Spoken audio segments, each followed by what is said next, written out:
This one. Yeah. Yeah. And that'll teach her next time not to touch it. Hopefully, let's.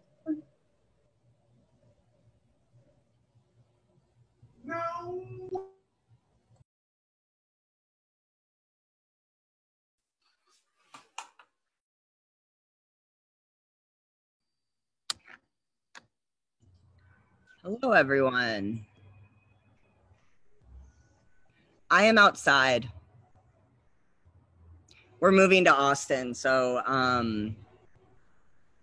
furniture is still in transition.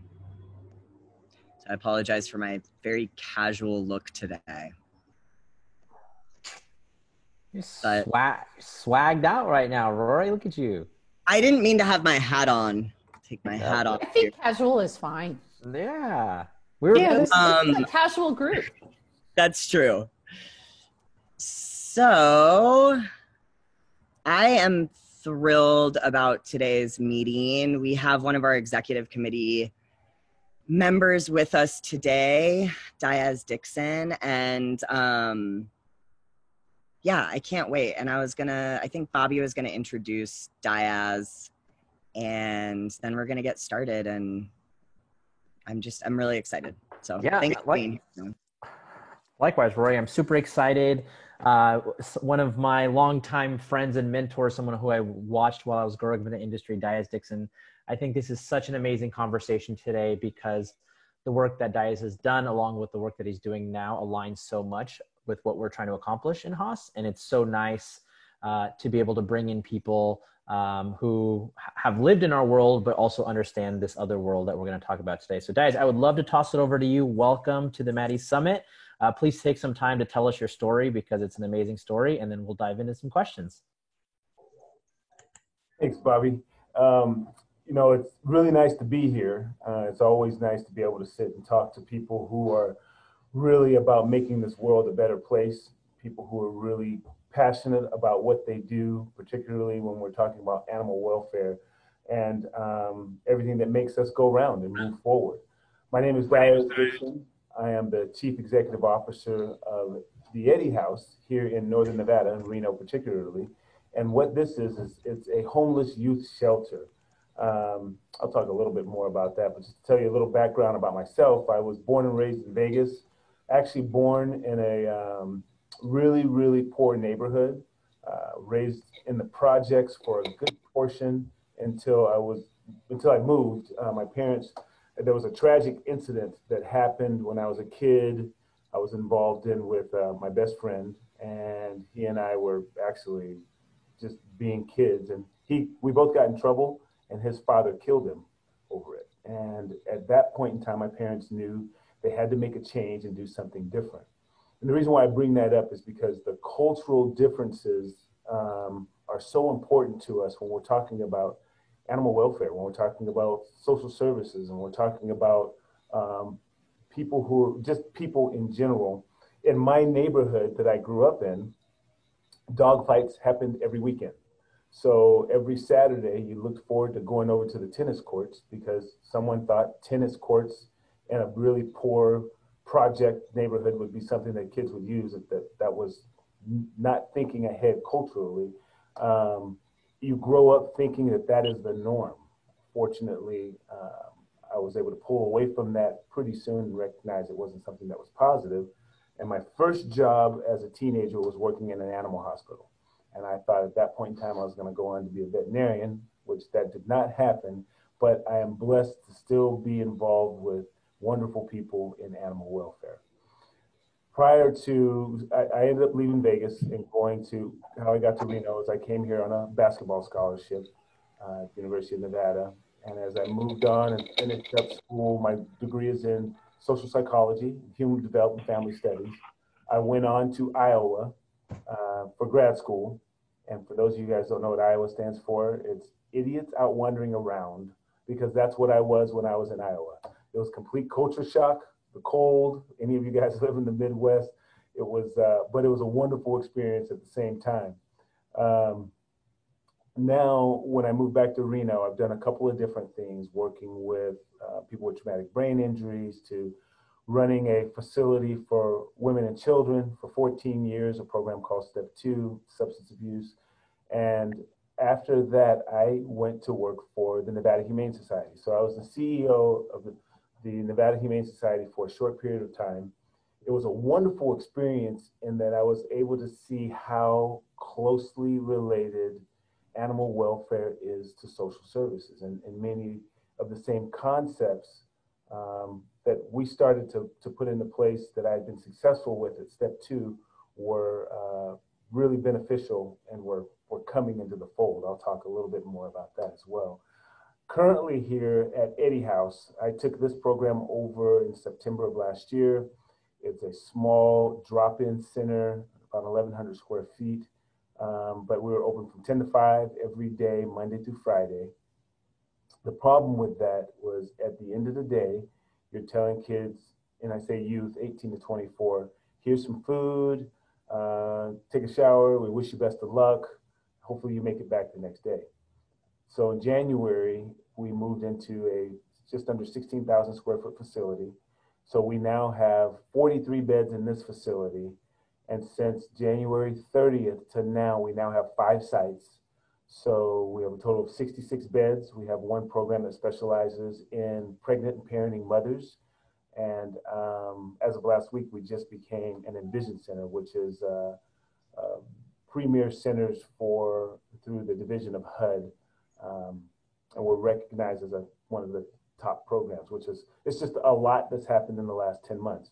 And I bring that up as well because it's important for us, no matter where we work, to dream big and think about what we can do and how we can better serve our mission. I was in a conversation with Bobby and a couple other people just yesterday, and we were talking about efficiency. And when we're running we have to remember that even though we work in a shelter or wherever we work in the animal welfare world or any of the nonprofit world, that it's about efficiency and effectiveness. Those 2 points meet, and you have to figure out, what are you doing to be the most efficient in the job that you're doing yourself, the work that you're putting in, and what is the effective outcome? How can we make sure that we're striving to capture what we need to do? I also believe wholeheartedly that animal welfare, there's intersectionality with social services in the human world, and there's more that we can be doing to combine these 2 worlds to be really effective with human beings and really effective with taking care of the animals that are in our care. It is a total win-win. There has been probably no more anxiety than the last year. 2020 has brought us more anxiety than the last couple of decades. And what is an effective way to combat that? I don't know if there's any better way to combat that than showing people love. And what do we get?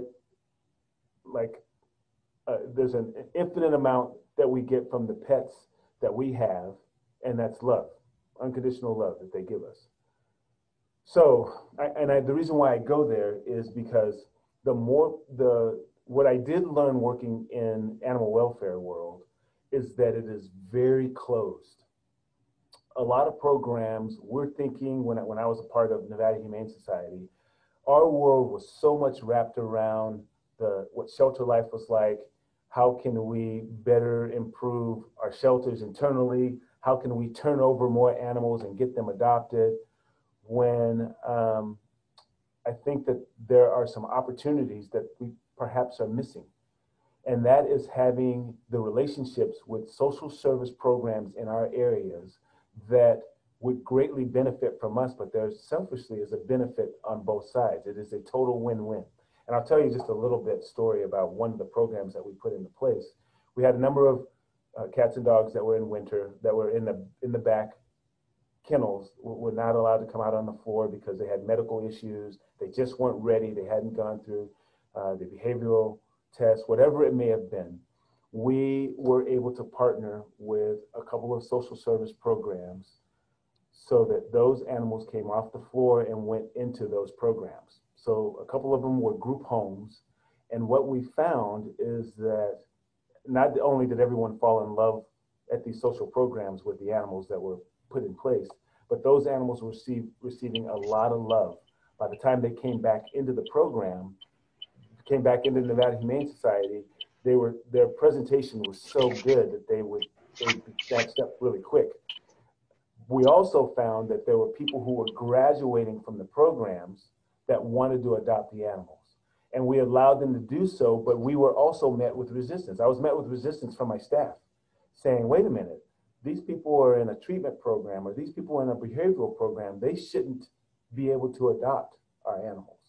And that was an opportunity for growth. What our staff did find was that those particular pets went into some of the most loving homes possible.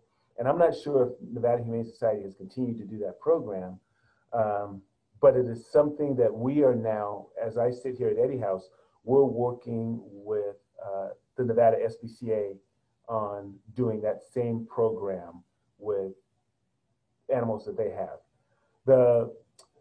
Where these things come parallel is we have to understand that what you do on a daily basis is still a business.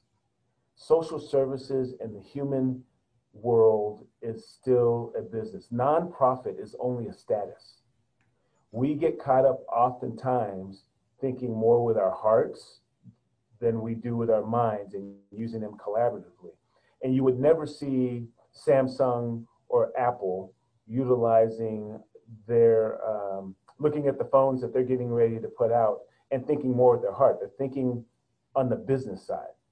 And the challenge for the social service world is to make sure that we are being the most efficient we can by creating really good structures and policies and procedures to promote good communication, but also being efficient.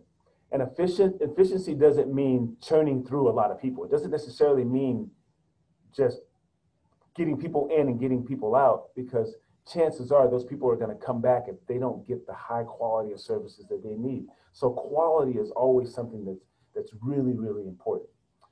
The other program that worked really well when I was at Nevada Humane Society was reaching out to these social service programs and having them do a number of them have mandatory volunteer hours. So here at Eddie House, all the youth that are participating in our programming. So in this building that I sit now, we have 43 beds. 20 of those beds are cots just to get kids off the streets. They can come in drunk, high, it doesn't matter. It's very low barrier. We just want to get them in a safe place. The other 23 beds is a 6-month community living program that allows them to gain awareness as to who they are, why they got here, because some maybe have had mental health, maybe some have had substance abuse, some of them had their parents die, some of them aged out of foster care. Here in Reno, there are over 150 kids that go to the University of Nevada that live in their cars. So it's a wide, just like the animal world, it's a wide variety of stories as to why people come in. So while they're here, they have to engage in volunteer services. Those volunteer services teach them, so as they're working, if they go up to the SPCA, it gives them a broader picture other than the silos that they have been living in for the last 8 years or 10 years. And we as professionals have to do the same things as stretching ourselves. What are the things that we're going to take upon to do to stretch ourselves and going into places where we typically wouldn't have thought were necessarily fit or wouldn't have been a good match. And what we're finding, because we have a lot of homeless youth who have kids, we're finding two things. We're finding that when we don't have to, when they're doing their volunteer work, they're coming back and they want to be more actively engaged in animal welfare, which I never would have thought that was going to be one of the outcomes, which is really good.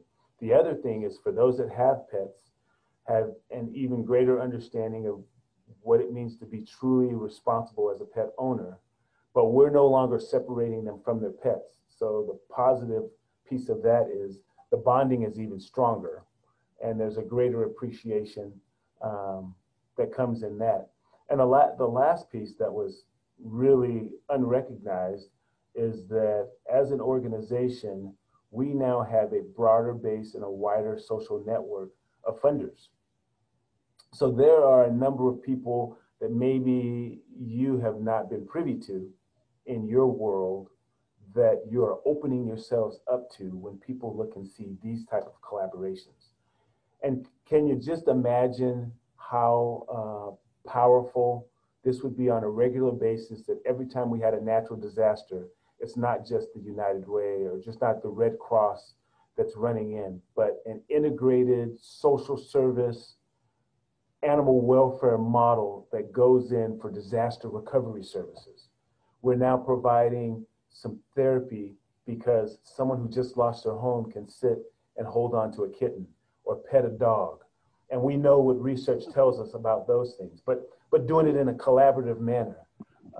This is an opportunity for us to continue to build upon existing relationships, stretching relationships and having collaborations with social service providers that we didn't have before, even faith-based organizations. Because the social service world does not have a clue as to how impactful and how powerful the animal welfare world is. My eyes were opened, and that will forever be a part of what is here at the Eddy House. And I know I'm going on and on and on. One of the things I wanted to do is open up and allow you guys to ask me questions about some of my experiences. And then Bobby, I know that there's a couple things that you wanted me to touch on as well. But we have the opportunity to help in areas of child care and elder care and foster care, mental health services, schools, particularly in a time right now where people are really struggling, and a time where people really need help. This is our time to open up those doors that people didn't even know existed. What questions do you guys have for me? If any. I have a question. I'll kind of maybe get it moving, but I'm curious. Like, I think people are coming into this maybe with a lot of different, like from a lot of different places, which is part of what is so awesome about this project. But if you were gonna say there's a shelter that's never really had any collaboration with social services, where would the first place that you would suggest reaching out be? And what would that email or conversation sound like? You know, like what would the first sort of starting point be to even open that conversation? That's a great question, Rory. And I think the first place I would start would be domestic violence shelters. I would pick up the phone and call an executive director or communications director or CEO of a domestic violence shelter and do a little research on that program first and foremost to see how they're set up, and ask if they would want the opportunity to come take a tour. And what they probably could do is, if it'd be possible, to set up a tour before you open up the shelter or at the end of the day, to give the participants, the clients in that shelter, an opportunity to walk through and maybe see a couple of, if you can pick a couple of the animals to come out and have them have an opportunity. And if you have them come through for the tour first, it's probably a good place to start. The next part of that conversation, you know, we could go into saying, now we'll come out and we'll take a tour with you. And what we can do is we can bring a pet. And maybe that turns into something that's regularly done, where the pet of the month is brought in, because these people we already know are in high anxiety situations. There aren't things that are more soothing than bringing in a pet that they can sit and pet. And while they are caressing or spending time with the animal, we can start talking to them about, well, this is what we do. Here's how we work. Here's how shelters work. And it's an opportunity to educate. And we may be bringing in our next supporter. We may be bringing in our next donor. We may be bringing in our next volunteer or even our next employee. It's in times of distress that oftentimes people look for a ray of light and have an aha moment. So those are good places to start. I would also suggest substance abuse treatment facilities as well. Really good. People are not used to, some of these nonprofits are not used to others reaching out to them and wanting to be a part of something that's really beneficial. And it can lead to a really great relationship. Thank you so much. Any questions from the group?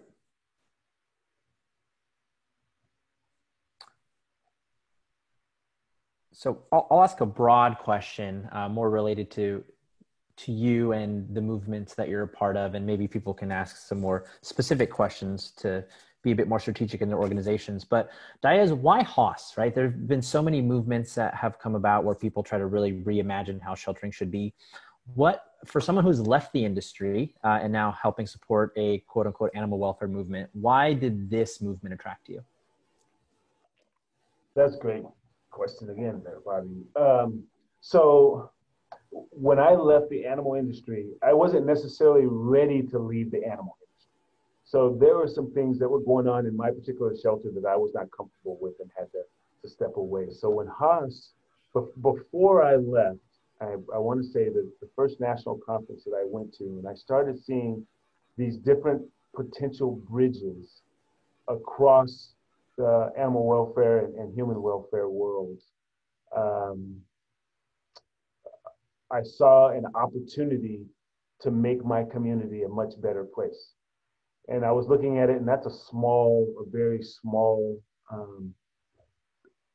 accomplishment in comparison to all the wonderful people that are on this call, when you're stretching across the country. So when the opportunity came up again for Haas, I mean, I know how I feel about my animals, and I know what they do for me.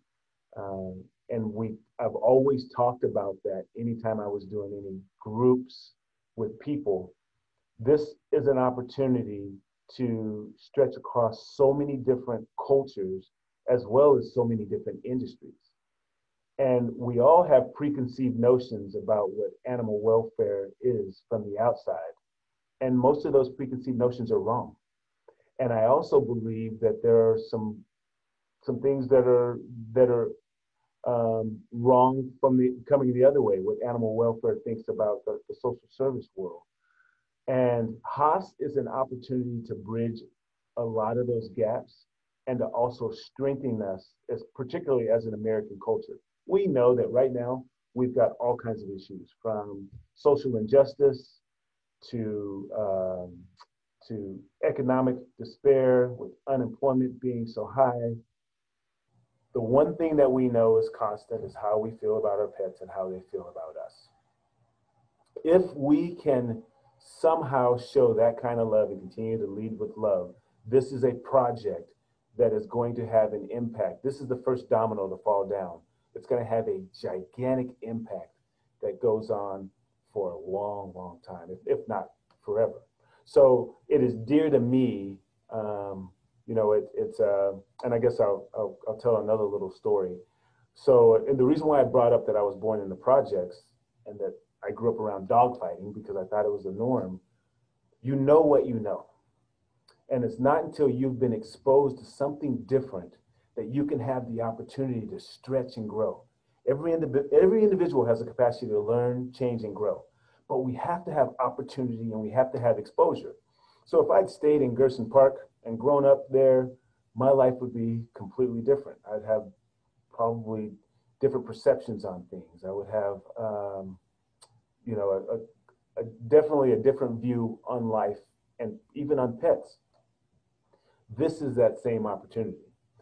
There are times because of social injustice, there are times because of racial inequality we have in this country, I can get onto an elevator and someone will clench their purse, or I can walk down the street and someone will walk across the street to the other side. I did not realize when I first got PETA, my 6-year-old pit bull, that she gets the exact same reactions. I now have a new 6-month-old, so I have 2 pit bulls, so I'm double trouble here.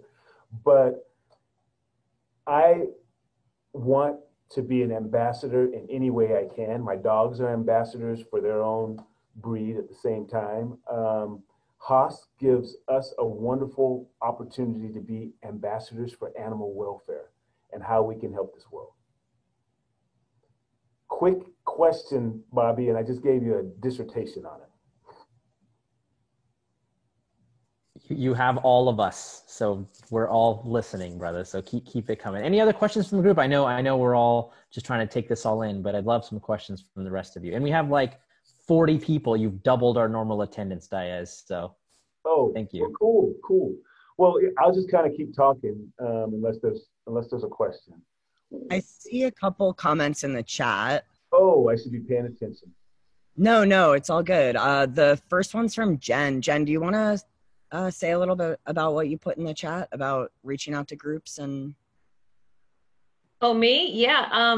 We many years ago, we started reaching out to different groups trying to get something like this started, and we couldn't get anywhere. So with domestic violence, we tried. With a homeless shelter, we tried. With a boys group, we tried, and everybody seemed real excited. And we did what you said. We took a dog there. They came here and did a tour, but it always seemed to drop on their end, and we could never get answers. The domestic violence shelter, I think mostly there's a lot of fears there, and on their end, not on ours, and so, housing people and pets together still, it's just a lot of outdated thinking. And I'm hearing you, it gets me excited again to try again, and because it's been a couple years, and see if we can get somewhere. But what I am wondering is, would you be part of those conversations to help convince the other side, because you've been there and done that, versus us presenting it like, we've never done this before, but hey, let's partner.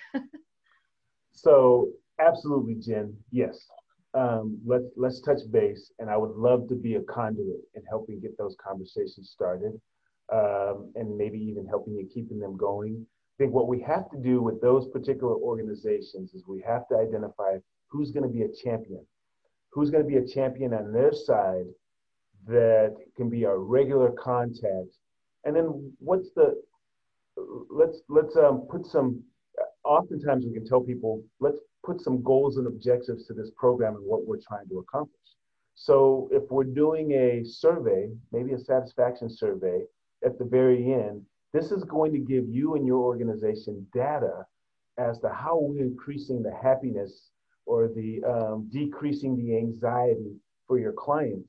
And you're going to be able to write this in your grants. And then most CEOs and EDs are going to look up and go, wait a minute, grant opportunity, collaboration. I see the benefit, how this impacts our mission.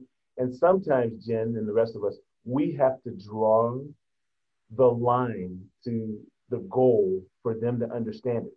We have to write it out and articulate how this is going to be impactful on the population that you have and the population that you serve.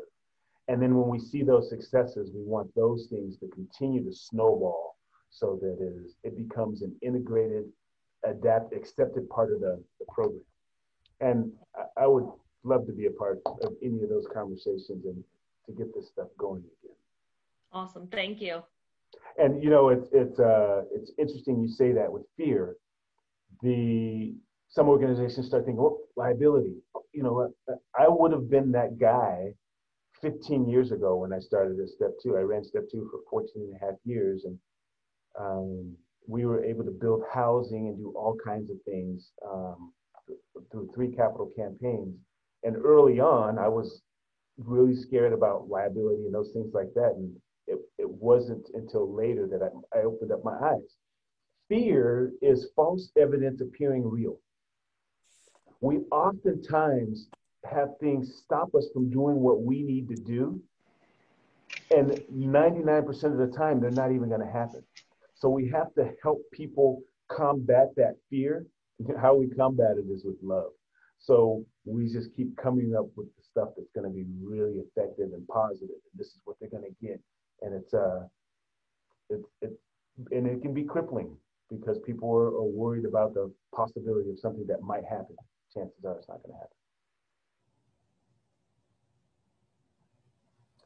The other thing that is really important for us, I think, at this time is figuring out how to reach across, the various cultures that we have in this country. We've got so many beautiful different cultures, but I know the first time when I went to the national conference, my COO Art, who's hard to miss because he's a 6'8" black guy. No matter what at the conference, I could always find him. I could look across the room. One, he's big, but there just aren't a ton of people of color. And I think that the more education that we do in those particular areas, the better it's going to be for us as well. And as we start digging in and working with other nonprofits, this is automatically going to expand the knowledge across different cultural backgrounds for us, which also means higher adoption rates. People are going to be a little more comfortable with going to the shelter and understanding how the shelter works. People stay away from things because of fear or because of being uncomfortable, not knowing how things work. It's another opportunity of growth for us. Diaz, this is Sharon.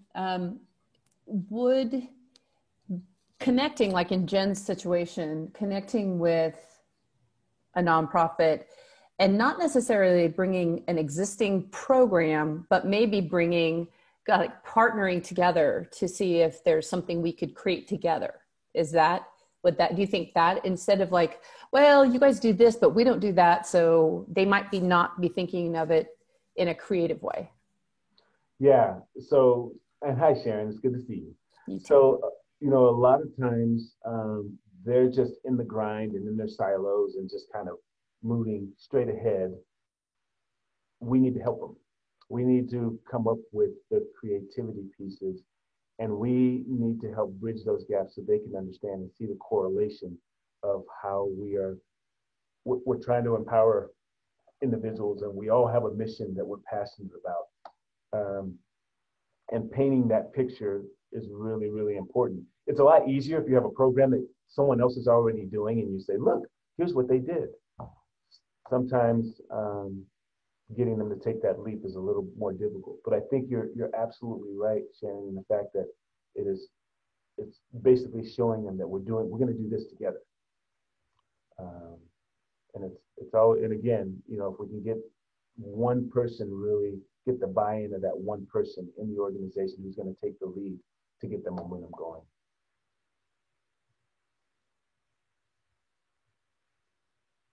I love that. Oh, I'm sorry. Go ahead. Oh, no, you go ahead. I was just going to say there are so many organizations right now that are struggling because of the additional anxiety that there is in the air. Clients are struggling. People are struggling in youth programs. They're struggling in treatment facilities. This is the answer. And the benefits of it, we had, when we sent a couple of cats, we sent over 8 cats to the prison that were all terminal. And it was amazing that after about 3 months, 6 of those cats no longer had any medical issues. And staff fought that at first because they said, we're sending cats to jail. And I said, well, look, cats are in these kennels. They're at least going to be in a cell where someone's loving on them. And that even gave me more awareness to the impact of a bond and the power of love and how it has for healing. And we're in a country that needs to be healed right now. And animal welfare is the answer. And people might think I'm crazy, but it really is the answer. Guys, one thing I really appreciate about you is the level that you've really tried to push the messaging about diversity, equity, inclusion, and the work that you do. Could you touch a little bit on the work that you actually did under President Bush's New Freedom Initiative? Oh, yeah. So I was blessed to be in a position where I worked for President Bush's New Freedom Initiative, and I was able to travel to DC on a regular basis. When I first got this position and I was first selected, I looked around. There were 12 of us working towards advising. We were basically an advisory committee talking about everything from disability to race and to how it impacted policy. And President Bush was using this information and making his decisions on a number of things moving forward. And I got to admit, when I was first selected, I applied for it, didn't think anything of it, was accepted, flew to DC, and I looked around the room and I was thinking, did I get in here on accident? You know, did I walk into the wrong room? But I quickly became comfortable in knowing that I was going to be able to have an impact that was much bigger than just the room I was sitting in. That experience taught me a lot. It opened my eyes to things that I hadn't seen, you know, the things that I didn't know. And what it really taught me is you just don't know what you don't know. And if we're not pushing the envelope, we're never going to know all the things that we need to know. You know, we're going to sit back in our bubbles. And it also gave me an opportunity to better understand my own culture and why I think the way I think. I have a ton of preconceived notions. We all do. The second we turned on this Zoom call and my picture popped up, if you don't know me, you saw my picture and you had preconceived notions. You're like, oh, that reminds me of that guy looks like such and such and such. Or that guy's like the jerk who punched me in third grade. Or, you know, and those things have an impact on how we continue to interact moving forward. And those preconceived notions impact our biases, which biases, if not monitored, turn into prejudices, and prejudices turn into racism. So we always have to be attuned to that. We have preconceived notions about people when they come into our shelter and when they want to adopt a pet. We look at them and we go, I don't know. And I know that I've been guilty of it. But we have to know what those things are so that we know if they're really valid or if they're unfair. So working in that particular world forced me to really dig in deeply as to who I am. I can never know who Bobby Mann is or who Rory or who Sharon is. I can never know who you guys are unless I know myself. So we got to push really hard. Why do you do what you do? For all of you, like, you know, Claire, what's your why? And if you can figure out what your why is and understand your why, you're going to be able to better communicate as to the mission that you're trying to accomplish and pushing forward. But you're going to be better able to communicate to people who aren't like you. And that's what's really, really important.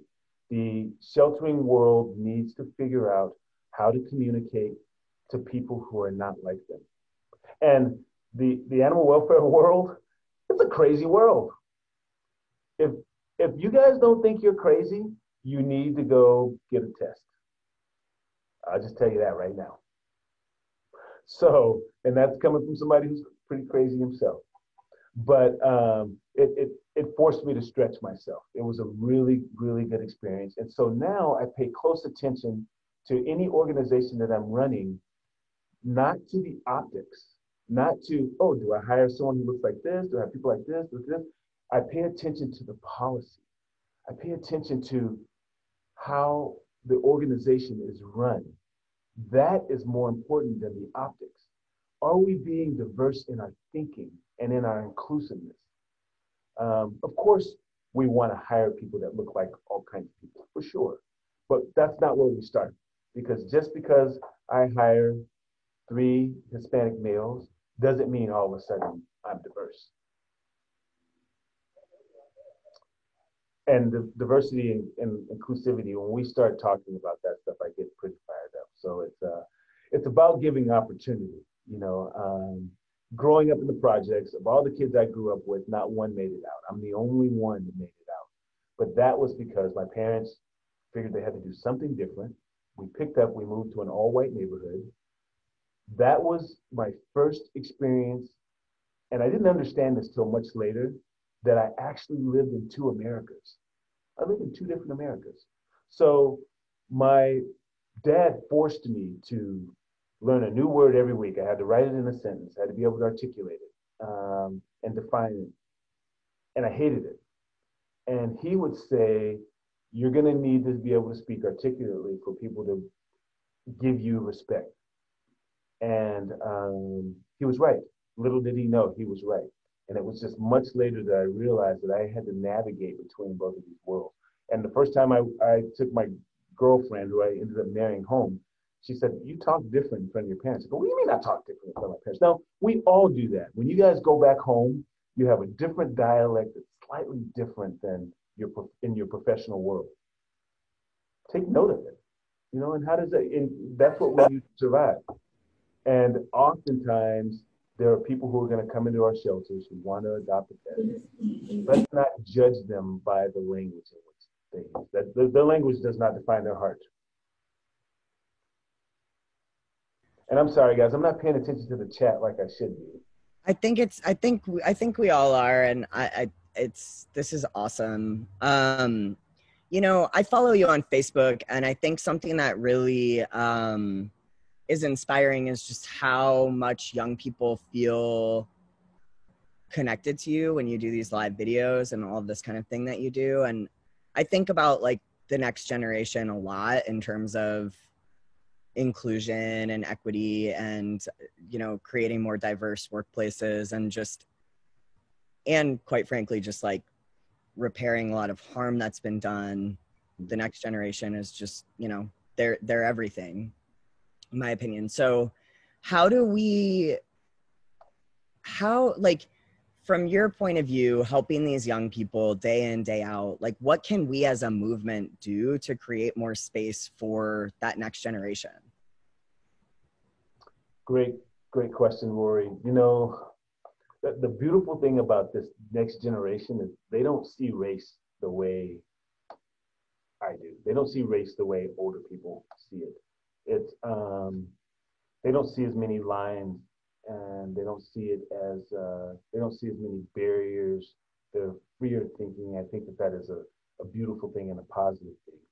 And I think in order to create more space for them,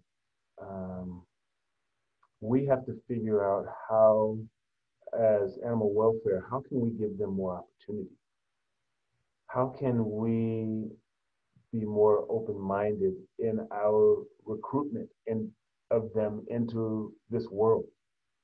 And you know, we get in places sometimes where we just do stuff the same way because this is the way we've always done it. But there are a lot of things that if you all of a sudden grabbed 1 million young people and you threw them in the animal welfare world, they would go, this doesn't even make any sense. Why are we doing this? But we have to start questioning some of those things internally, and then figure out how can we get them in position to have a seat at the table that discusses changes that are necessary. They can't just come in and work the kennels. How do we get the young minds in places with intent that we want to see their perspective and their viewpoints and give them an opportunity to be heard, if that makes sense? Makes a lot of sense. Gabe, you actually had a really great question in the chat as well. Would you like to ask it? Yeah, sure. Hi, thanks. Yeah, so our organization does crisis fostering. So a lot of these issues are right in our wheelhouse, but we're just starting out. So domestic violence, eviction, addiction treatment, we're just kind of on the other side of it. We're helping people going into those programs, taking care of their pets until they get out. And we want to make sure that we are intentional about, really, you've kind of answered my question in a lot of ways, but we are a very white organization. We are, as a board, undergoing some anti-racism training, but we're really just trying to be intentional about how do we make sure that our foster homes, our volunteers, our board members are all representative of all of Nashville. And I know there's no easy answer to that, but what we're trying to do is avoid falling into tokenism just like, oh, we need another person of color on the board, really creating that genuine community. So I'll just throw that out there. Gabe, that's super cool, man. You got me feeling like I need to go down to Nashville and get some of that good food and dive on in. It's super exciting when you're seeing organizations taking a stance and taking a movement towards anti-racism, because that's the direction that we need to go. And I'm going to go off on a sidebar real quick here, Gabe, and then I'll circle back. The reason why I believe this time is different is because there are more white people, the majority, saying this has got to change. There are more white people that are stepping up saying, let's pay attention to this. Let's figure out how we can do this. And let's not do it in a manner that just swings all the pendulum all the way to one side, like tokenism. But how do we make this happen? But how do we take the steps with caution in making sure that the intent is there? So, you know, when Kareem Abdul-Jabbar chose not to be in the Olympics in 1968, it was dramatic. He's the greatest basketball player in the world. It was forgotten. Hardly anyone even remembers that Jabbar, and it was about social injustice. And here we are, you know, it started with the Kaepernick thing, which Kaepernick played here at the University of Nevada. And it's turned into even more where we sit today, but you're starting to see the actual movement. You're headed in the right direction. There's no perfect game plan that's drawn out, because the way this is being done today, Gabe, is different than it's ever been done. But the fact that you're being bold and you decided, we're going to take these steps, even if it pisses off some donors, because it could, even if it makes people in our community mad, because it will, and you're down south. So we know it's a little bit different down south. But the fact that you're being bold, what's happening is those young people that Rory was just talking about are seeing what you're doing. And that's where the change starts. And it's a wonderful opportunity. Like, we can't necessarily make a big shift right now with all of our board and all of our employees. If we just did that like that, it wouldn't work. But what we can do is we can continue to educate young kids about the different opportunities that are in animal welfare and what we're doing, and particularly going to, you know, people of color, young kids, and educating them and giving them an opportunity to learn about these things that will make tomorrow better, that will make, you know, my kids, my grandkids, them have a better opportunity, and continue to make that shift. So I applaud you. I think that is super cool. And yeah, that's a beautiful thing, man. And I didn't even answer your question. I see, I got so excited. I don't know if Gabe, did I even answer your question? I didn't think you even answered your question. I think you put a lot of good ideas out there. I think it's mostly on us to do the hard work. Okay. Well, and you're doing it. You know, the hardest part is getting started with it. So you're doing it. So that's good. Good stuff.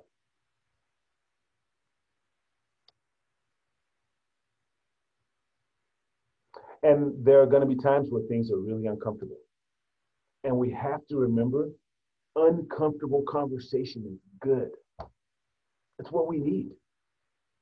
You cannot go to the gym, walk around, look in there, walk back out, and then look down at your muscles or look down at your gut and think that something has shifted and changed. You got to go in, you got to lift the weights, you got to run, you got to do all those uncomfortable things, stretch and tear your muscle, be uncomfortable for a while and feel it, and then heal in order to get in shape. This is the same thing. I saw someone said they had an uncomfortable conversation today. You know, I also want you to ask me any questions that you have, because there are people who I've gone and already hinted at some of the Facebook videos. I was doing some Facebook Lives. It started off one day, and sorry, Bobby, I'm going off topic here. But I so after the George Floyd incident and the Central Park incident, I went to bed that night really just upset, just really just sad. And I'm a bird nerd, So that could have totally happened to me as well. So a couple of days later, there was protesting, and then there was some rioting downtown Reno. So then I go to bed, and I'm just pissed. I wake up the next morning, and I'm driving to Gray Eagle, California, not far from here, to go meet a buddy for a round of golf. I stop and get gas, and I go online, and I just do a live video. And I never do Facebook Live videos. And I just talk about how we have to figure out finding that balance of love and leading with love. And I can't even remember what I said because I don't ever go back and watch the videos. I'm too critical of myself. Well, by the time I was done golfing, I got back in my car and I got a text from my wife and said, hey, I wake up and my husband's gone viral. And what I realized is that throughout this, I continued to make these videos talking about my experiences. People didn't realize the difficulties that I have experienced in my life because I do have privilege. You know, I've run a number of nonprofits here in Reno. And so people, for the most part, know who I am. Reno's not very big. The difference is if I get on a plane, I fly to Kansas City, I fly to Nashville, any privilege that I had, that's completely gone. And it was an opportunity to educate people that there's more to be done. But the greatest amount of work won't be done by Diaz Dixon. The greatest amount of work is going to be done by Rory Adams, you know, by Kathy Duncan, Monica Fendon. It's going to be when you guys are having conversations with other people, with friends, with other white people, and saying, you know what, you're about to tell that joke, that's not okay. You know, and stopping people and digging deep into where we sit now. And those uncomfortable conversations, some people have said, I had someone ask if I would come to their house and talk to them. And I said, sure, to you and a couple friends. They Facebook friended me. So I went to their house and I didn't know this woman. And we walk out to her backyard and there were about 30 white people, older white people. And I was like, oh okay. So Eddie House was founded in, and they said, okay, that's good. We don't want to hear about Eddie House. We want to talk about the videos. We want to talk about, and I said, okay, great, let's dig in. And as I started talking, one of them said, he goes, you know, we don't have any black friends. So we don't want to say the stupid things. And I said, okay, first of all, you can't say anything stupid to me. There's nothing you can say stupid. You know, and I'm ignorant about a lot of things. And we think of ignorance as a negative word. It's not. It's just without knowledge. So this is also an opportunity to, if you guys have any questions, you want to talk about race and animal welfare, anything you want to say to me, ask me, please do right now. And even if you don't want to do it now, you feel like you'd rather do it as an individual, call me, email me. Last week, 2 weeks ago, I spoke to the Nevada women's soccer team. And we'd start talking about these very same things. So it was very emotional. A number of people were crying, but it was very, very positive. This is an opportunity for so many things for us as professionals and as human beings. And I think the more we have these conversations, the more connection we'll find, just like the connections we'll find across animal and human welfare. We just have to be brave.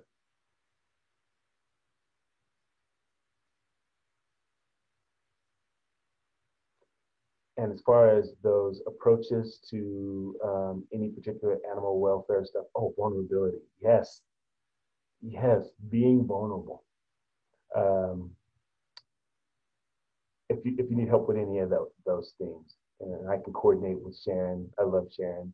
I'm more than happy to help. And of course, we've got when we're looking at the EC. I am blessed to be in contact with these guys on a weekly basis because I am being pushed and learning on a regular basis. It's pretty cool. Any thoughts?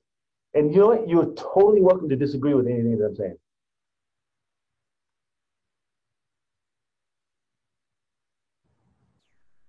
This has been really great. I just am so appreciative of you being here. Thank you. Thank you for having me. It is a total blessing for you guys to take time out of your day. You could be doing anything else than sitting here and listening to me, but I appreciate it. Yeah, Diaz, looking at the chat, just like we used to see on the basketball course, man, we got to run this back because this is too good. We appreciate your time. And I'm sure people are going to be really thinking about this offline. And if you'd like to be back, we'll probably get some questions in advance too. Make sure people can get all their thoughts on paper. Absolutely. Absolutely. I will always come back. And I'm looking forward to catching up with you, Jen, and talking about how we can put some of that stuff together. That's a great idea because you've like totally blown my mind. And I feel like I have 1,000 questions that'll come up tomorrow. Awesome. Awesome, Kelly. I do have one last question. Have you ever been invited to speak at different social work programs? I have. So you mean just in general or just in my own community or? Well, I mean in general, but I think of my program that I was just at because we had our animal assisted program, and we felt like we were in our own little niche, whereas the rest of the social workers were talking about other things, and we were kind of isolated.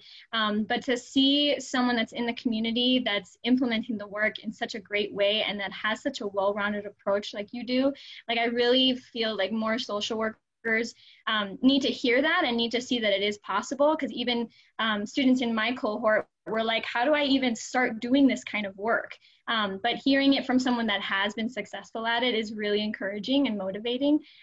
So yeah, I want to contact my old professors, see if they even know about you, because you'd be a really inspirational person to listen to as a student. Oh, thank you. Thank you. Yeah, you know what? Just let me know what you need. And I've done that. I've done that for the university as well as other programs in the region. I actually just did one for Cisco Systems as well. So I've done stuff for blockchains. So yeah, I am always happy. And Sharon and I have talked extensively about some things over the last couple of years. And so we fleshed out a few talks for him to give. Yeah. Even before, I mean, it was several years ago. Yeah. And it's kind of come, it's like your time has come. It's pretty awesome. Thanks, yeah. Mm-hmm. Thank you so much. This has been so inspiring, and thanks, Bobby, for setting all of this up, and everybody for coming. I think, this has given us a lot to think about too in terms of what our upcoming summits could be about. So, just shoot over ideas that you have, and Diaz, we'll have to get you on the calendar again. And thank you so much for everything and for being here. Have a wonderful day, everyone. Thanks, everyone. Bye.